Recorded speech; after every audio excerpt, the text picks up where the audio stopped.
slowly. There we go. Hello, hello, my darling. We are live. Hello. Happy Monday. Right. Mark it on the calendar. We're actually live on time. On time, I know.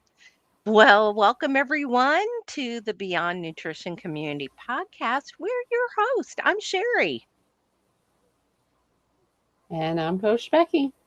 and we're so grateful you are spending part of your evening with us. Or if you're listening to this on replay, we're just glad you're here.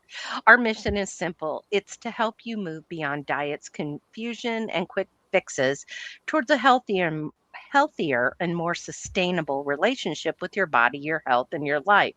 Here in our community, we believe that true wellness is more than just calories, macros, or the number on a scale. It's about understanding how the body was designed to work, learning to support it instead of fighting against it, and creating habits that are realistic, sustainable, and life giving. Whether you're on a journey to improve your nutrition, manage your weight, increase your energy, or simply understand your health on a deeper level, this is a space where we learn, grow, and support one another. So, Becky, want to tell them what tonight's topic's about? It is food as medicine, revolution or buzzword. So, yeah, what does food as medicine actually mean for anyone that is watching on any of the platforms? Answer that question. If someone asked you what does food as medicine mean, what what is it, right? Yeah. Well, we could debate whether food as medicine is a revolutionary, right, or overhyped.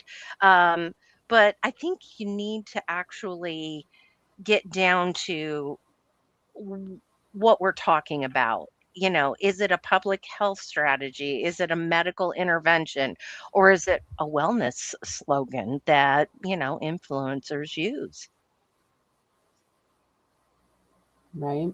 And that's where it could even be a lifestyle philosophy, right? And I want to add kind of another question that is often missing from this conversation. And that's when we say food is medicine, are we only talking about what we eat, or should we be talking about when we eat it and the No. biological environment in which the body, that food is entering the body, right? Because as you know, I kind of come from a circadian perspective, right? And so I got to bring in that, whole side of the chrononutrition, and the body does not repeat to food in isolation or respond to food in isolation, right? It doesn't repeat, right? So what we are digesting or what we are consuming, right, is got to end up and be aligned with the world that we are seeing it in. And so when it responds within that context of time, right, whether someone is eating the same foods later in the day, and it may end up and be beneficial, quote, medicine, right? Um, but also the light, the activity, sleep, hormones, and all of those signals that come from that environment. So it does play a role. Absolutely. I faded in and out there. I don't know what just happened. I went all blurry. Hold on.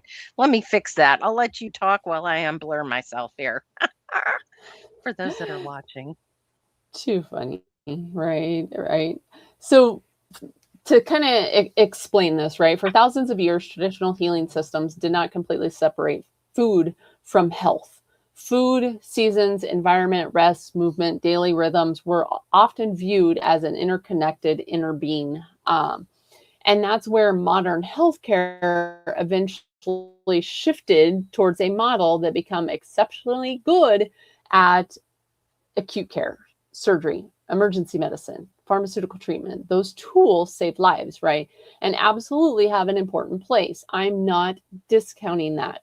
But within that shift, nutrition and lifestyle often became a separate from conventional healthcare. And we began treating food as something people dealt with on their own rather than, I mean, when's the last time you went to the doctor and they actually ask you, what did you eat? What are you consuming, right? Um, And so it doesn't end up and get separated. It doesn't get talked about. It tends to end up and be a taboo topic.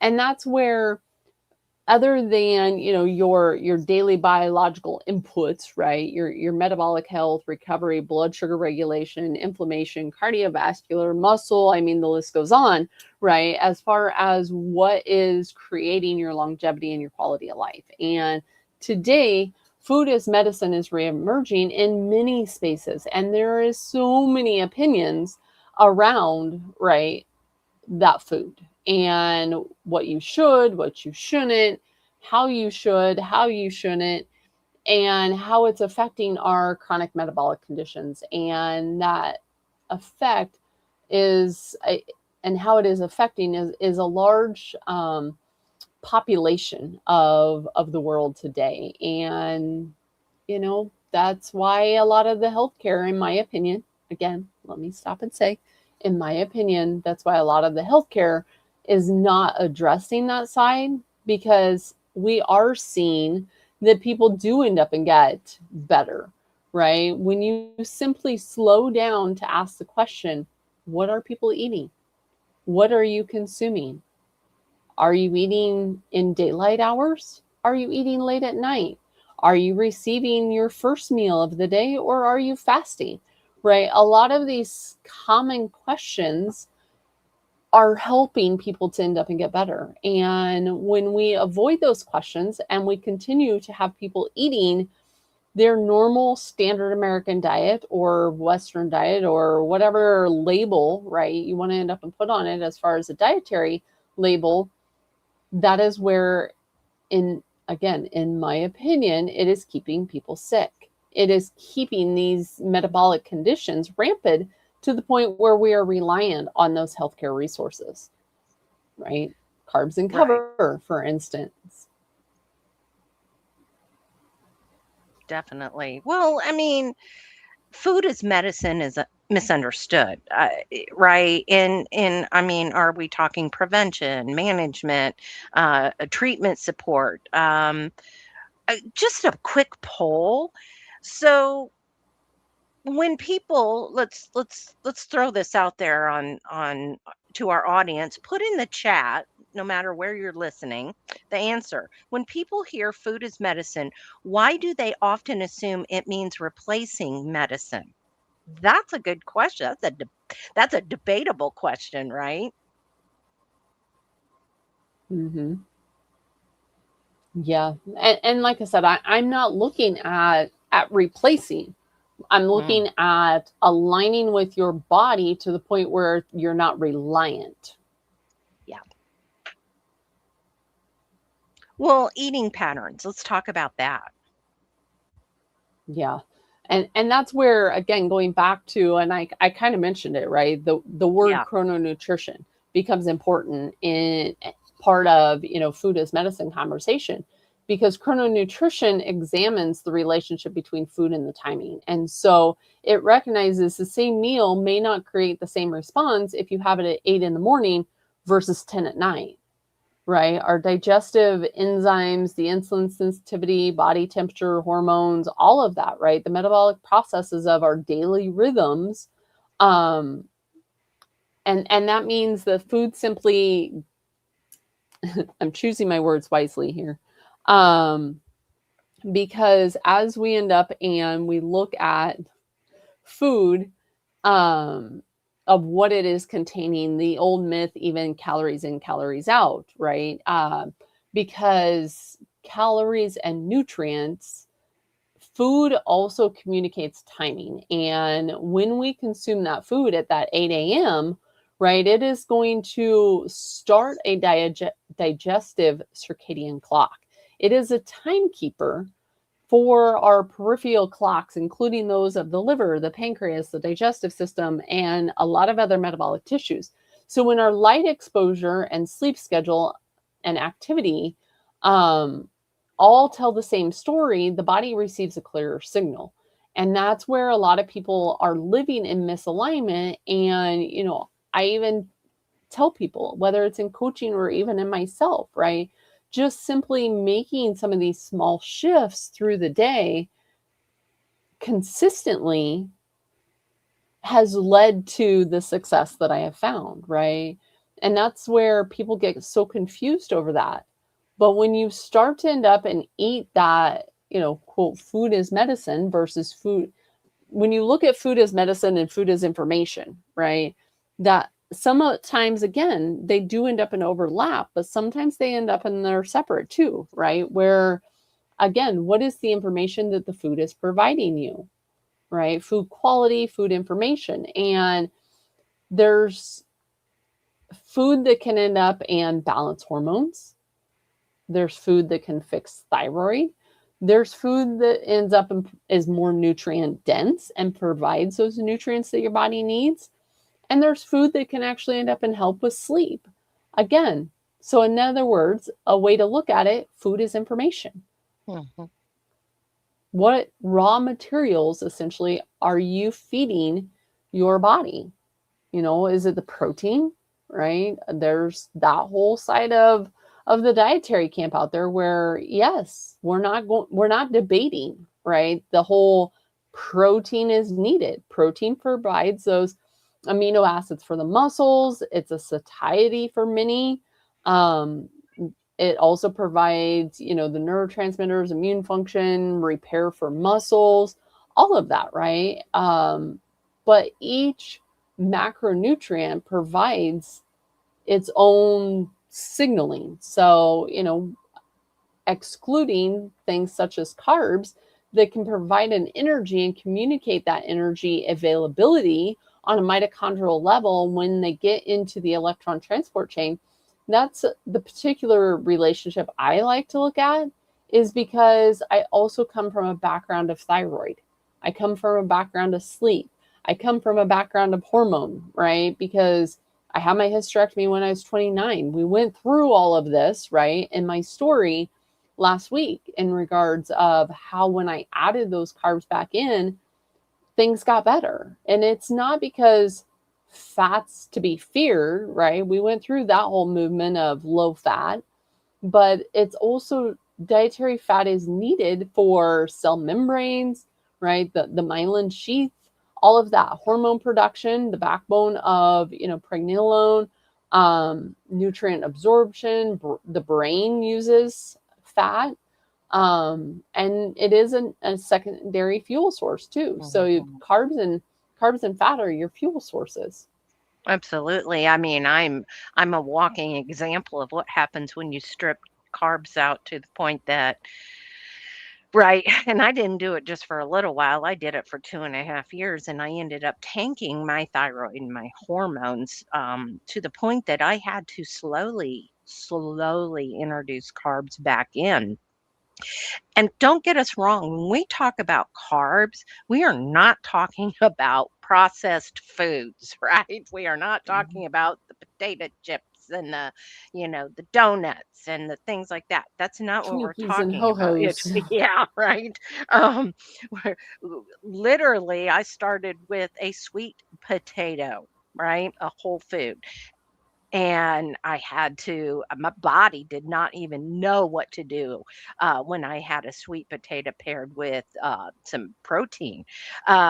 When I was just remember the very beginning when I was introducing, good carbs back, um, and the more good carbs that I've eaten, I just had what was it, about a month ago, month and a 2 months ago, maybe. I just had blood work, labs ran, and I have seen the best results from my labs in decades. And what did I change? Well, I added good carbs back in, and I was started moving more. So it was interesting to be able to pair that with the actual blood work. So um, where are we seeing the evidence, right, that um, that nutrition and the science and because again, there's just so much out there with the social media and the influencers and oh, you have to only eat this certain way, you know. it's not a miracle food, right? Food Right. isn't right. Eating a certain way isn't. Now, eliminations are good, right? Things like that. But a long term dietary pattern is more what we're kind of talking about.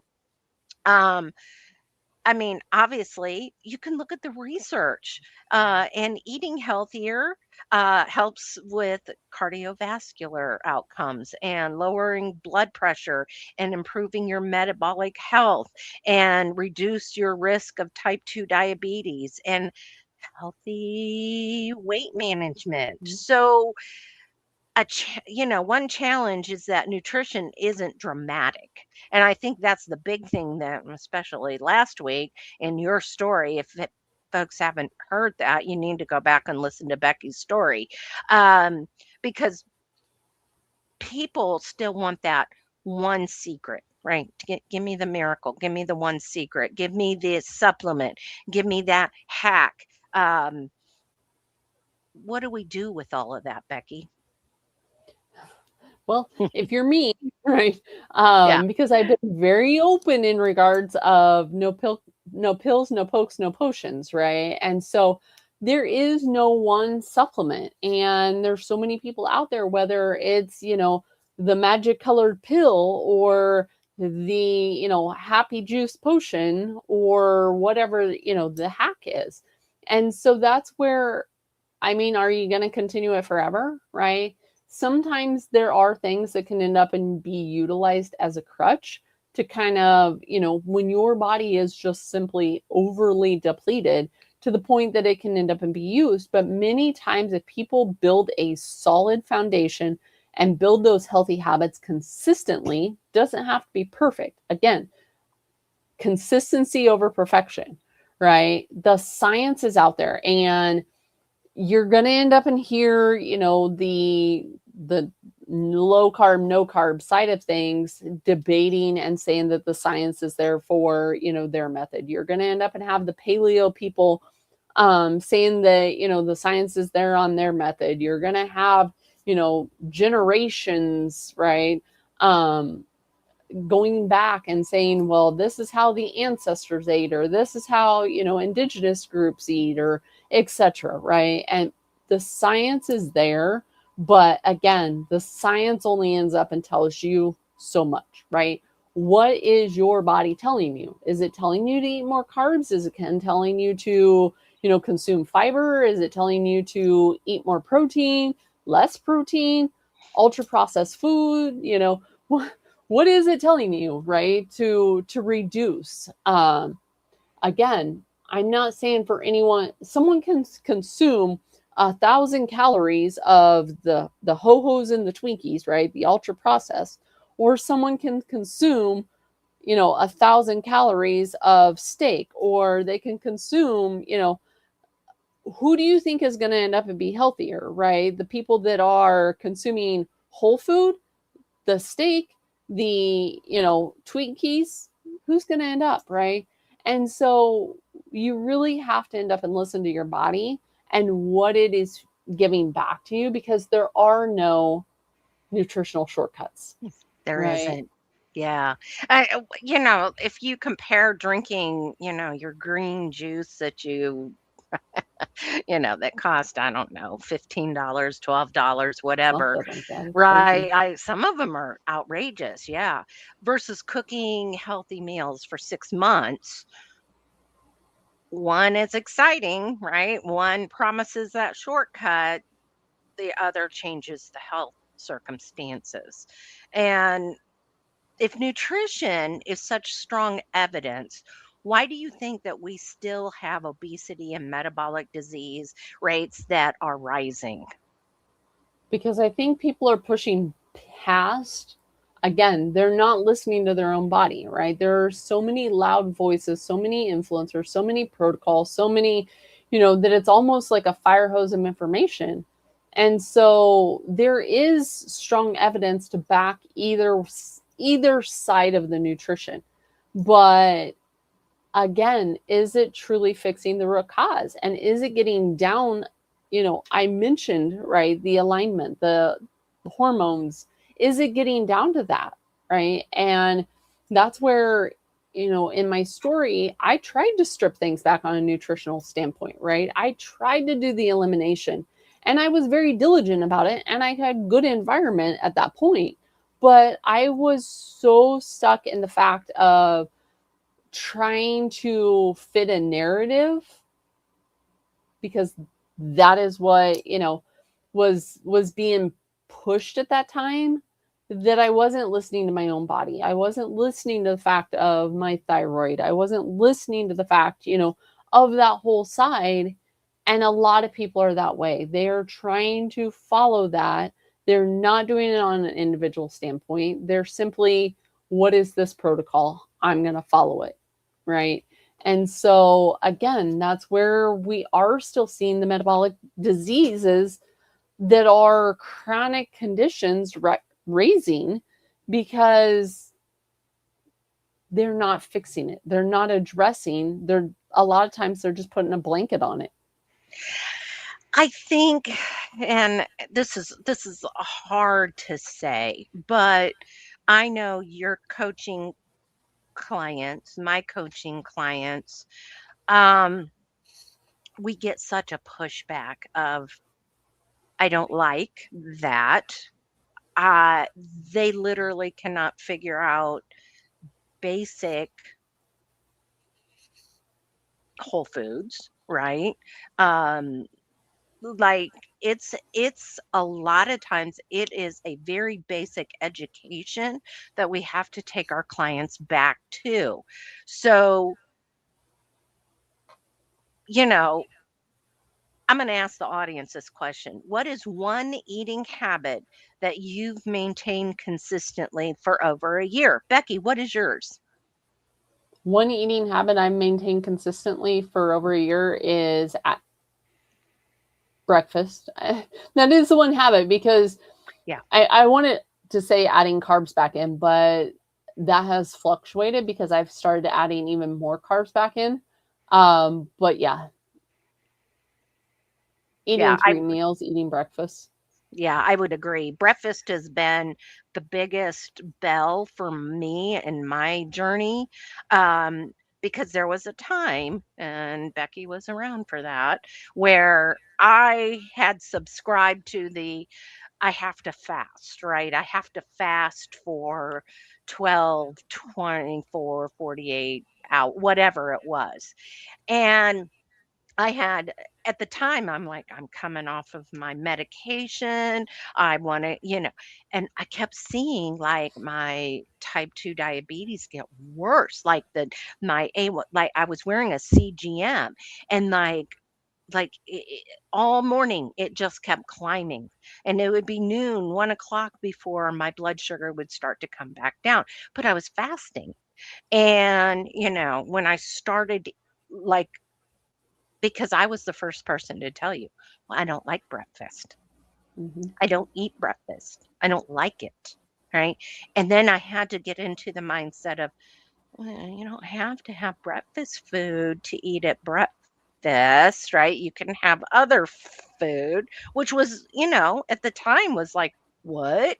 I could have a burger patty. I could have, my leftover steak from the night before with some eggs, and like, what are you talking about?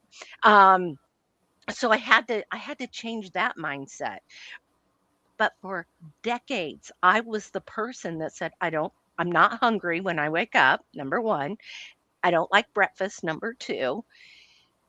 And you know what? When I started eating breakfast, within literally 30 minutes to an hour, when I woke up, it made a world of difference in my Mm-hmm. body, like crazy world of difference. So I would agree with you on that one. You remember that time, don't you? I do end up and remember that. And you thought I was two heads when I tried telling you that Oh, you yeah. needed to eat breakfast. And it was like, a tantrum toddler. I don't want to eat. I'm like, just eat something small, right? Yeah. It doesn't have to be, big, but I see Patty commenting the timing of breakfast. And It truly does end up and make a difference, even if you're not a diabetic, if you're someone Yeah. even, with stress, thyroid, adrenal fatigue, all of that, right? Ends up and plays a role in there. So it truly does end up and make a difference when you are eating that breakfast. Well, and I think too that the wellness industry has caused problems. You know, Yeah, yeah. who's profiting It, from the right. messages? Who's profit? Yeah.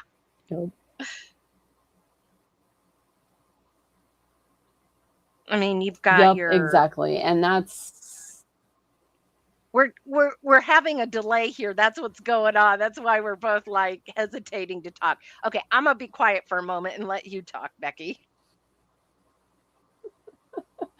too funny.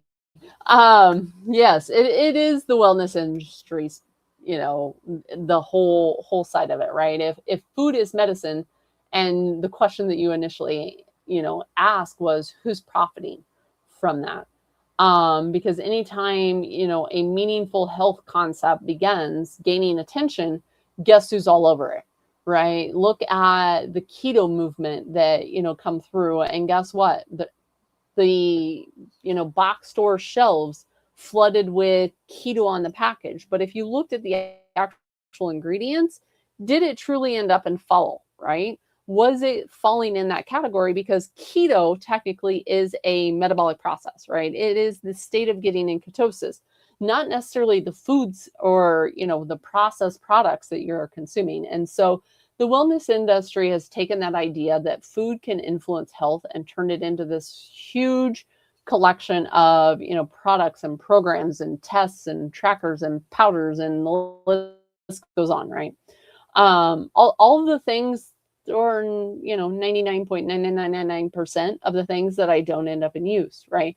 Do I use trackers? Yes, I have an Aura ring, I have my Hume band, I've used a glucometer, I've used a CGM, right? So I've used the products. That's why I say 99.999, right? But as far as, the ketone powders and the beverages and supplements and that, absolutely not. Did in the past. Trust me, it is a billion, if not even $1 trillion industry at this point as far as health. And so that's where, again, some of the products for some people can be useful. I've seen people that digestive enzymes, for example, can be useful. Some may end up and have a legitimate need. But again, in a $1 trillion industry, do we end up and need all those? Do we need kitchens that end up and look like the vitamin shop that you just walked into? Right. And so that's where, if part of that is the truth, the industry is going to end up and expand that. But if we end up and we just look at the science, right, or we look at the basics, right, can we end up and actually get back to that health side of things? And you know the claims that they're making, I put a post out about this, the other day, that we what are you seeing? What are you after, right? Are you after the anti-inflammatory? Are you after the immune support? Are you after the, cellular health, the mitochondrial support? What is it that you're after? Because a lot of that is not what's going to end up and get you there. Those phrases end up and sound very scientific, right? Take this for metabolic optimization, right? Take this for, XYZ. But if you truly end up and support your cellular health with whole food, a proper lifestyle, right? You're going to get the truth in that phrase where most wellness marketing begins or started to begin, right? Inflammation is involved in many of your chronic conditions. The gut microbiome influences your health. The mitochondria obviously are essential for creating the ATP and ADP and energy production, right? Hormones affect how you feel and function. Blood sugar matters, but it's not necessarily always about keeping it low and flat, right? the timing of your food, right? Circadian rhythm influences your metabolism and your appetite. It does also interfere with your sleep. So again, before when I mentioned eating that same meal at 8-10 p.m. is going to affect your sleep and your recovery, that you end up in need, sleep aids for. You need recovery and support for. But if you just move that meal away and allow the body to complete its digestion prior to going to bed, you will find that you sleep a whole lot deeper without the support, right? And so a lot of it is also fear related. And that's where people end up, and they get very fearful in the fact that they end up and they need that product. They need, you know, and so that's where we've created a culture that people trust outside of themselves. Yeah, yeah. I mean, well, and they're good at using the buzzwords, right? The title of our part of our title of our topic tonight. They say the words toxins and inflammation and hormone imbalance. Well, they that sounds scientific, right? But do you truly understand, right, what they're touting or what is going on in your own body? Perfect example, and I'll use the iron, right? I mean, you see out there, and this is me. This is what happened to me. Um, take iron. Your body needs iron. We need iron, right? And so I was taking a multi-complex organ supplement. It was organ supplements. Well, what does that contain, right? And I had labs done and I was really high. Like they were like, "Oh my goodness, are you taking iron pills?" And I went, "No, no, no." And then later it dawned on me, oh, I am taking natural organ supplement, right? Which what did it do? Well, as soon as I eliminated that, guess what? I was fine. So again, have we created a culture where people are more likely to trust an influencer? I don't know. So, Becky, you and I, a number of years ago, did a purge of our supplements, right? And I mean, Yeah. it's embarrassing, both of us. I'm going to throw both of us under the bus here. The amount of money we spent and threw out was scary. Oh yeah, because I even mentioned last week that I had a diaper box, and that was just one purge, kind of Yep. like the kind of like what we're doing right now, right? With purging our closets. I purged my supplement cabinets. I had supplements stored in my bathroom in, Rubbermaid totes, right? I had supplements in my Lazy Susan in the kitchen. I have a spice cupboard that has, two shelves of it are supplements, and I had all of this, right? And so I'm still finding, supplements that are shoved to the back of, either underneath my bathroom sink, or it's just crazy. And it's like I already, threw out so many. I would honestly hate to know how many thousands of dollars I spent, because I also did a boxed detox program, and Right. I would hate to know, honestly, I would hate to know if I sat down and truly added it up. But, that's one thing I can say with my stance that I've taken for, several years now of no pills, no pokes, no potions. I saved that money.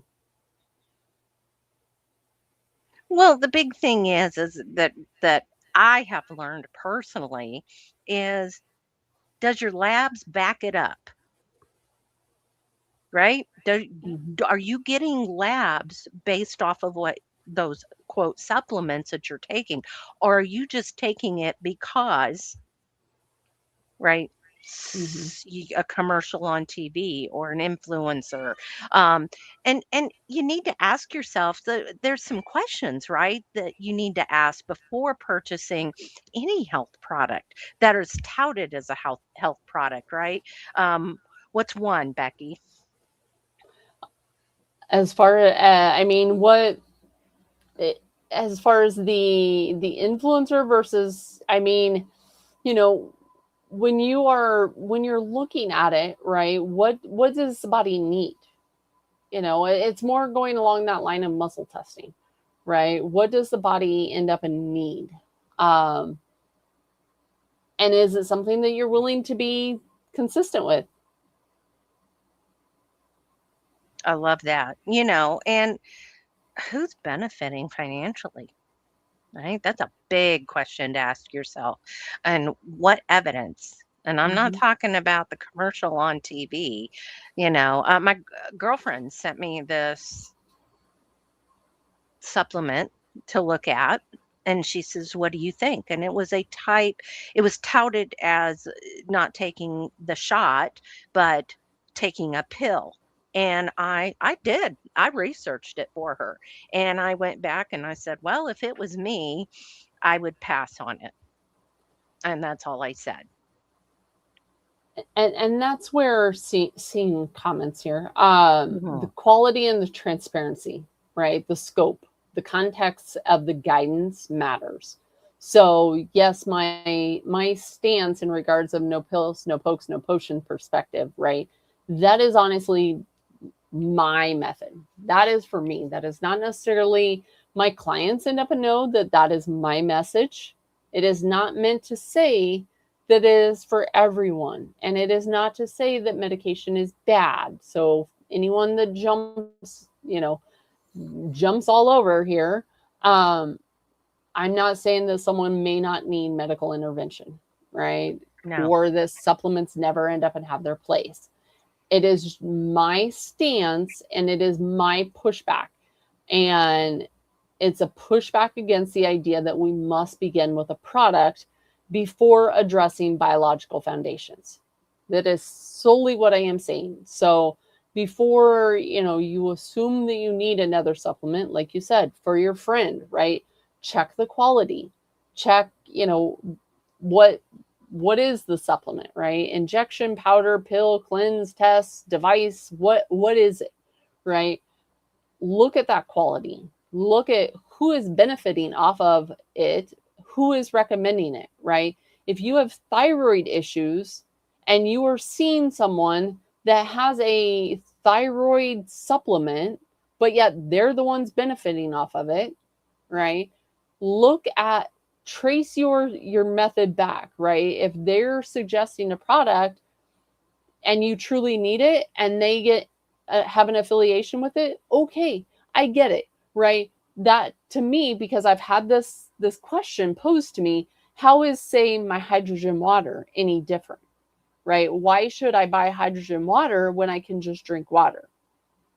Because there is science again to support that, but that's not my first go-to, right? I'm not going to end up and tell you to buy the the Echo flask, right? I'm not going to end up at, if you're not looking at morning light, if you're not getting outside, if your nutrition, right? What is your Are you getting enough protein? Are you getting enough fuel for your body?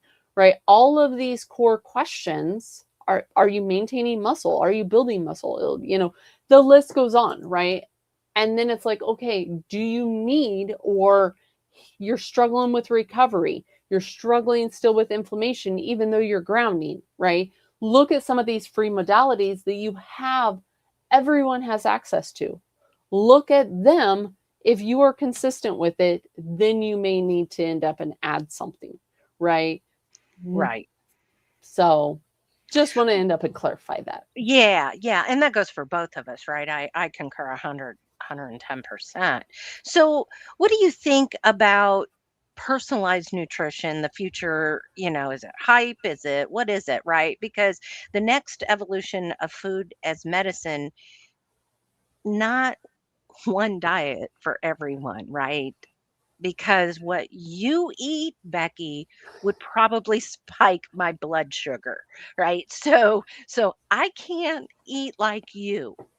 I have to eat for me.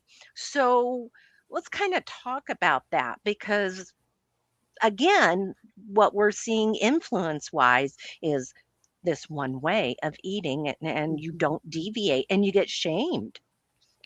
Yeah, we're seeing it strongly pushed. And that's where, if people, again, you have to be understanding of your microbiome, of your terrain, where you are able to end up. And again, the glucose changes aren't bad, right? But have they asked you, what's your sleep like?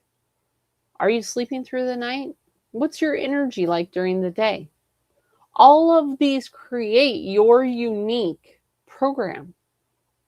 And that is where you need to end up and look, as far as, your cycle, right? And that doesn't mean that we don't evolve. That doesn't mean that we eat the same, 24/7, 365, right? It doesn't mean that you can't fluctuate in your meal plan.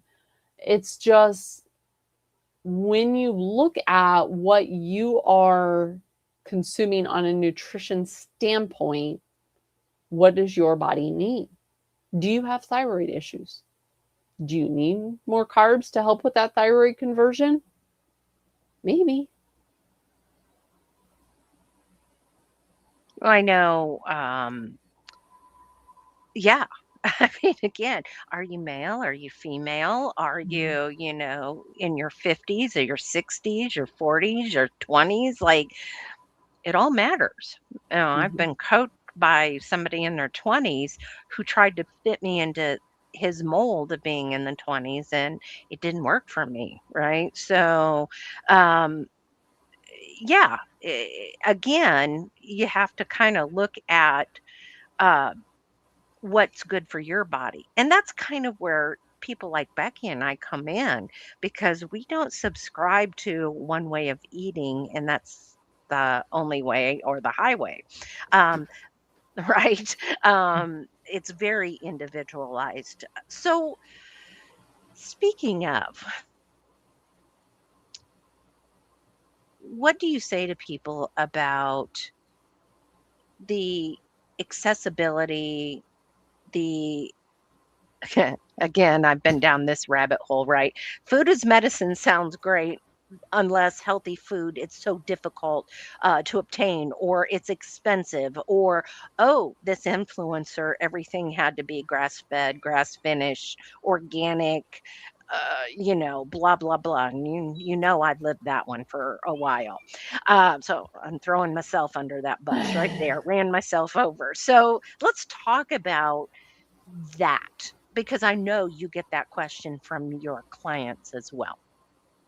And that's where, I mean, you pretty much said it, right? The whole standpoint in the good, better, best, because it can be a trap. You can get into, grass fed, grass finished, pasture raised, wild caught, organic, etc. Right? But not everyone ends up and has that luxury. And so when I'm speaking with clients, it's a case of what is available to you, right? Are you able to go to a farmer's market?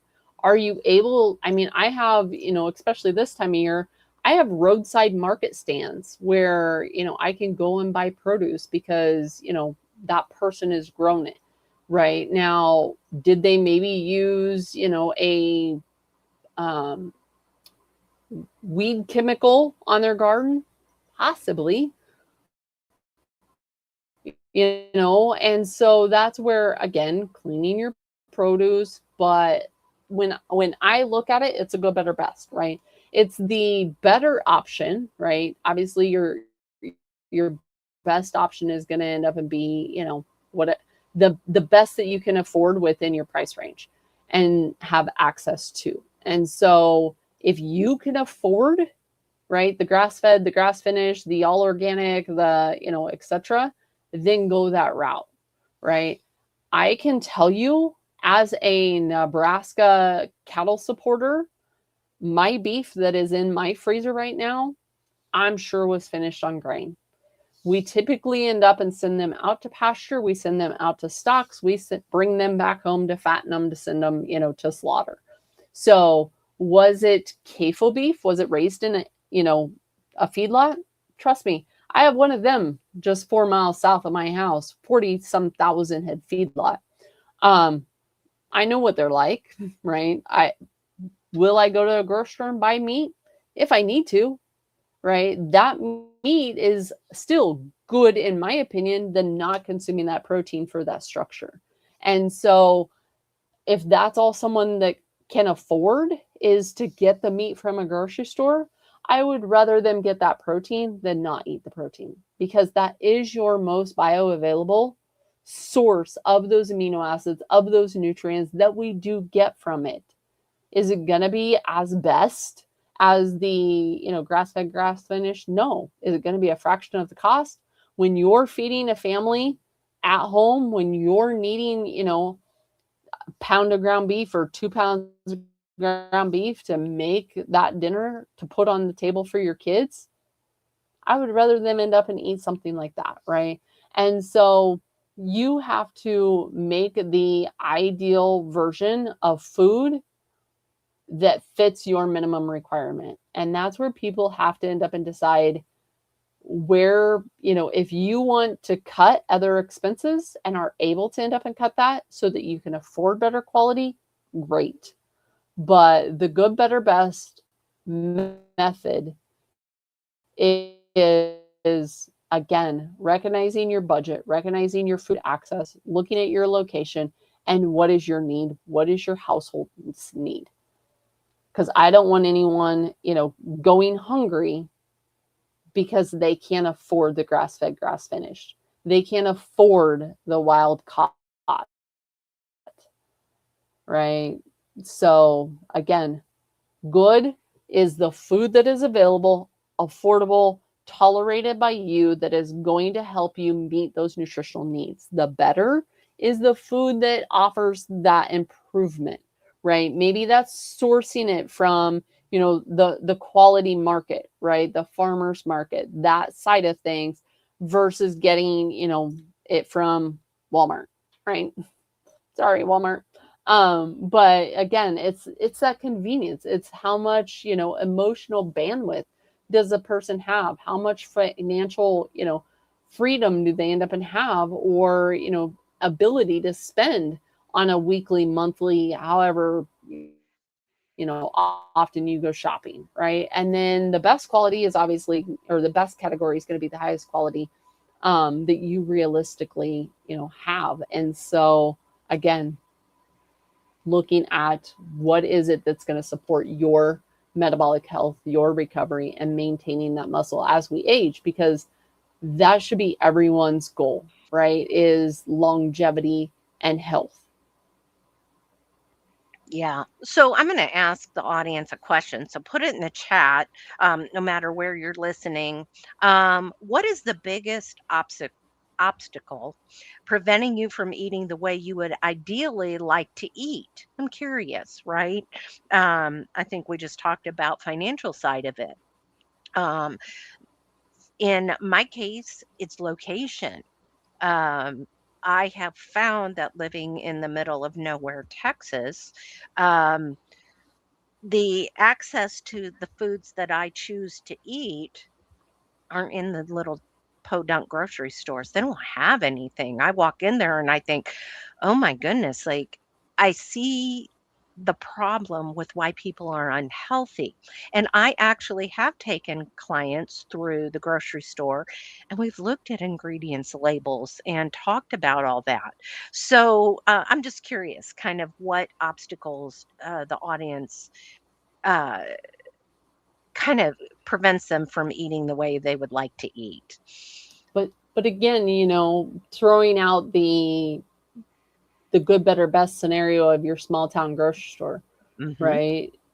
it still ends up and has produce, right? It Yeah. still has, meat section, Yes. right? So there are foods that are accessible in those Yes. areas for people. It's just a matter of a lot of times those small town grocery stores tend to end up and have a lot of the internal aisles of processed foods, quick Yes. foods, freezer, microwave type foods, right?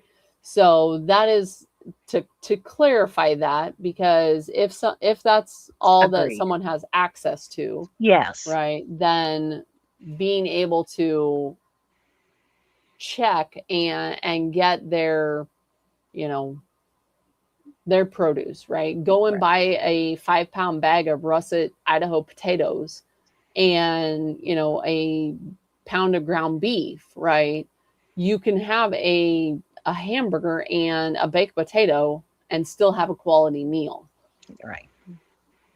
Right. No, and thank you, Becky. Some of the ways that I also deal with it is I do a big every 2 weeks. I drive an hour and do my big grocery shopping. I make sure I have things in the stocked in the freezer, things like that. But in between, I absolutely go to the local grocery stores.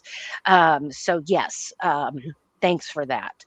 So can food reduce your dependence on medication? My favorite topic. It is. um that's why I did that, because absolutely it can, right? I'm prime example of that. I was on 7 different medications and I'm on 0. I don't take any pharmaceutical medication. Now, that again is not saying that that's going to end up and be the case for everyone, but that is my case. When we end up and we start looking at, the practical standpoint, the, side of lifestyle, right? What can you end up and get nutrition wise? Is my nutrition always, 100% in that, best category? Absolutely not. I still have, one child at home. Sometimes I have all the children at home, plus, their significant others. So I have to end up and provide the quality, but being able to come off of those medications by changing my lifestyle and changing my nutrition and focusing, again, going back to, the lab work, right? Because that's where also nutrition for me will fluctuate. it it's the only way I know what's going on inside, right? I may feel great, I may be sleeping great, but again, what's going on the inside, I end up and I need that lab work. And there's a difference in, having it in the reference range and having it in optimal range. Well, asking the audience, right? And I want you to answer this as well. I already know your answer, but instead of asking what supplement should I take, and we both get that question from people a lot. Uh, how about asking what daily habit would improve my health if I repeated it for a year? Hmm. And sometimes those habits are just one stacked on the other, right? One little habit and 1% better each day, you will notice a difference even in just 90 days, right? Let alone in a full year. And so if you can change just one habit, I mean, are you meaning from a nutrition standpoint? Sure. For me, I mean, I could go multiple ways on that, right? Eating a balanced whole food diet was probably my biggest change. But also, yeah, like Patty says, realizing that that doesn't mean the same thing day after day. Absolutely. So much of what you and I both have tried in the past um, worked until it didn't for both of Hmm. us. And many, many, many, many of our clients works until it doesn't. And so that's where you do have to start asking what habit would improve my health? What habits are sustainable on your worst day? I always love that. I love when you say that because that's to the root, right? That gets to the core. On your worst day, what can you do? Well, on my worst day, right? If I'm driving, my window's cracked always. Mhm. So that is something I do all the time. What's one of your on your worst days habits that you still can maintain, Becky?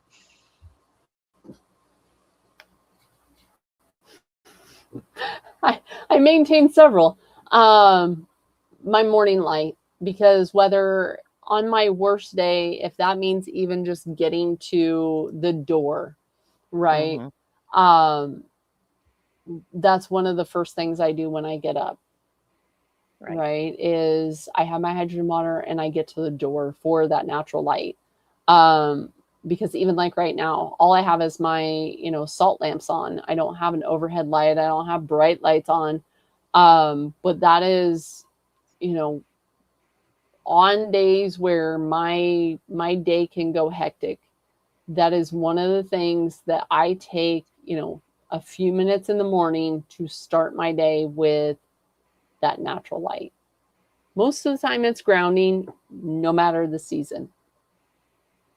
Yeah, I just heard you recently say, and I think it was today, that you started out, yeah, uh, when you started to ground, you were wrapped up in your Hmm. Nanook of the North clothes, you know.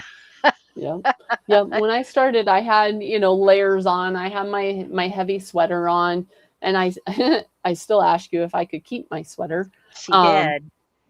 but it was one of those cases where I still got that morning light, right? If that was all that I could do, I still got that morning light. Yeah, I love that. So anything you want to add before we wrap this up? A lot of times people are looking for the magic. The magic isn't wrapped up in a product that is with a fancy price tag or a fancy label. Sometimes you just have to look at the basics, right? And stop shopping for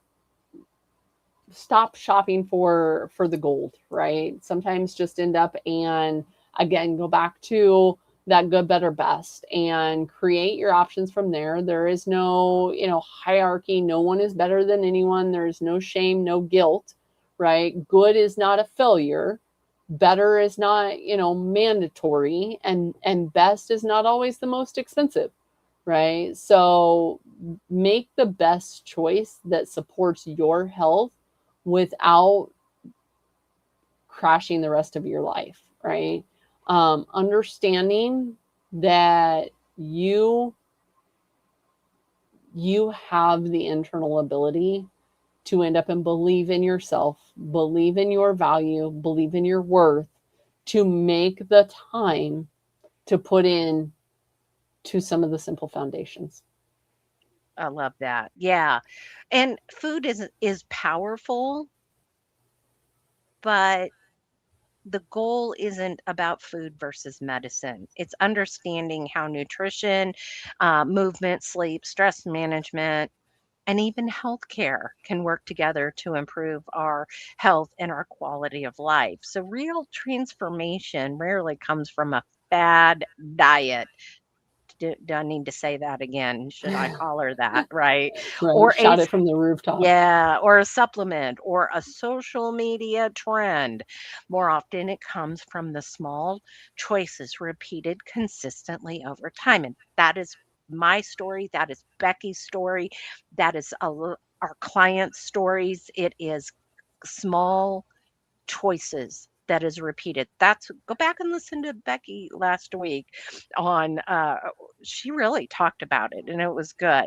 So Thank you, everyone, for joining us on the Beyond Nutrition Community podcast. Now, if you found value in tonight's discussion, please take a moment to like, subscribe, and share this episode with someone who could benefit from it. And if you are ready to take the next step, Becky, tell them what they can do.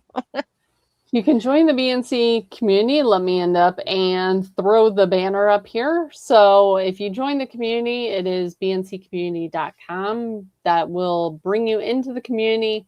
We have meetings almost every day. We have community meetings, we have office hour meetings where at least one of us coaches is typically there if someone does end up and have questions. But it is also a community of like-minded people where we come from various different walks of life, and we are there to help support each other.